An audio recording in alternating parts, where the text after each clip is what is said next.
Bonjour et merci d'être là. Si vous avez cliqué sur cette vidéo, ce n'est pas par curiosité déplacée, ni par obsession. C'est souvent par questionnement silencieux. Une question que beaucoup gardent pour eux, parfois pendant des années, sans jamais oser la formuler à voix haute. Longueur ou largeur? Qu'est-ce qui compte vraiment pour les femmes? Derrière cette question, il n'y a pas seulement une comparaison anatomique. Il y a des doutes, des peurs, parfois une blessure ancienne. Il y a cette inquiétude de ne pas être assez, de ne pas correspondre à une attente invisible. Et je veux vous le dire dès maintenant, avec beaucoup de douceur, si cette question vous traverse l'esprit, vous êtes loin, très loin d'être seul. Dans mon cabinet, depuis des années, cette question revient sous 1000 formes différentes. Chez des hommes jeunes, chez des hommes mûrs, chez des couples ensemble depuis longtemps, chez des personnes qui n'ont encore jamais osé en parler. Et à chaque fois, je ressens la même chose, un besoin immense de rassurance, de vérité simple et surtout de déculpabilisation. Alors aujourd'hui, prenons le temps. Un temps calme, un temps honnête, un temps respectueux du corps et de l'intimité. Mettre les choses à leur juste place. Avant d'aller plus loin, j'aimerais que vous respiriez un instant. Il n'y a rien à prouver ici. Rien à corriger dans l'urgence. Rien à réparer comme si quelque chose était cassé. Le corps humain n'est pas une machine standardisée. Il est le fruit d'une histoire, d'une génétique, d'un vécu. Et la sexualité, elle, n'est jamais une simple question de dimension. Elle est une expérience globale, sensorielle, émotionnelle, relationnelle. Pourtant, notre société a réduit ce sujet à des chiffres, à des comparaisons, à des images irréalistes. Et cela a créé beaucoup de confusion et parfois beaucoup de souffrance. Il est donc essentiel de remettre les choses dans leur contexte réel, physiologique et humain. Ce que le corps féminin perçoit réellement. D'un point de vue strictement anatomique, le vagin n'est pas un tube rigide.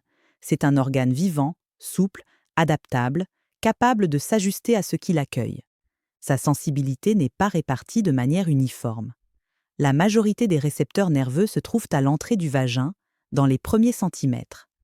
C'est là que se concentrent la plupart des sensations.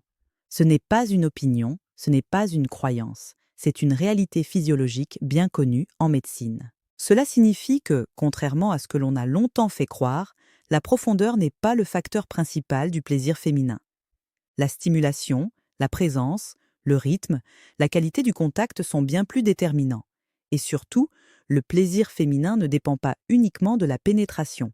Il dépend de l'ensemble de l'expérience, le contexte, la sécurité émotionnelle, la détente, l'attention portée aux signaux du corps. Longueur ou largeur, ce que disent réellement les femmes. Quand on écoute les femmes, pas dans les sondages caricaturaux, mais dans la vraie vie, dans des espaces de parole sécurisés, un constat revient très souvent. La largeur, ou plutôt la sensation de remplissage harmonieux, est généralement perçue comme plus importante que la longueur. Non pas parce qu'il faut être large, mais parce que cela favorise une stimulation plus directe des zones sensibles. Mais ce point est souvent mal compris. Il ne s'agit pas d'un critère absolu, il ne s'agit pas d'une norme à atteindre, il s'agit d'une sensation qui dépend énormément de la manière dont le corps est détendu, excité, en confiance. Un corps féminin crispé, inquiet, pressé, ne ressentira pas le plaisir de la même façon qu'un corps qui se sent respecté, écouté, accueilli. Le rôle fondamental de l'état émotionnel. C'est ici que j'aimerais m'arrêter un instant, car c'est un point clé que beaucoup sous-estiment. Le plaisir féminin est profondément lié au système nerveux, à la capacité à se relâcher, à se sentir en sécurité, à ne pas être jugé, comparé, pressé. Un partenaire attentif, présent, qui prend le temps, qui observe les réactions, qui ajuste son rythme, aura un impact infiniment plus grand que n'importe quelle caractéristique physique isolée. Le corps ne ment jamais. Quand il se sent bien, il s'ouvre. Quand il se sent sous pression, il se ferme. Ma vision en tant que médecin, mais aussi en tant que femme, je tiens à le dire clairement. La santé sexuelle n'est pas une performance. Ce n'est pas une compétition. Ce n'est pas une démonstration. C'est un équilibre, un dialogue, une écoute mutuelle. La prévention, dans ce domaine comme dans tous les autres, commence par la compréhension. Comprendre que le corps fait toujours de son mieux avec ce qu'on lui donne. Comprendre que les difficultés ne sont pas des échecs, mais des signaux. Quand un homme se focalise excessivement sur la taille, c'est souvent le signe d'une insécurité plus profonde. Et cette insécurité, loin d'améliorer la relation, peut créer une tension invisible qui se ressent dans l'intimité, ce qui nourrit réellement le désir et le plaisir. Le désir ne naît pas dans la comparaison, il naît dans la connexion. Le plaisir ne naît pas dans la mesure, il naît dans la présence. Les femmes expriment très souvent que ce qu'elles retiennent d'une relation intime, ce n'est pas une dimension, mais une sensation globale. Se sentir désirée, respectée, écoutée, comprise. La voix, le regard, le toucher, la lenteur quand il le faut. L'attention portée aux réactions subtiles. Tout cela a un impact bien plus profond et durable que ce que les images véhiculent. Piste douce pour une sexualité plus sereine. Plutôt que de chercher à correspondre à une idée abstraite de ce que les femmes préfèrent, je vous invite à changer légèrement de perspective. Apprenez à écouter, à poser des questions sans peur, à observer les réactions du corps. La communication bienveillante est l'un des plus puissants outils de prévention des difficultés sexuelles. Elle permet d'éviter les malentendus, les frustrations silencieuses, les blessures invisibles. Prenez soin de votre santé globale. Le sommeil, l'alimentation, le stress, l'activité physique influencent directement la qualité de la vie intime.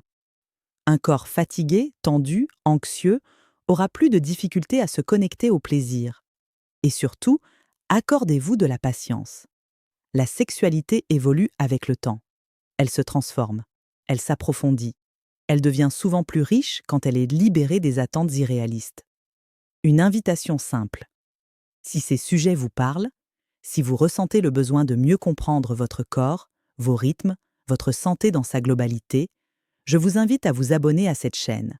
Ici, nous prenons le temps. Sans peur, sans jugement, avec respect et douceur. Pour conclure.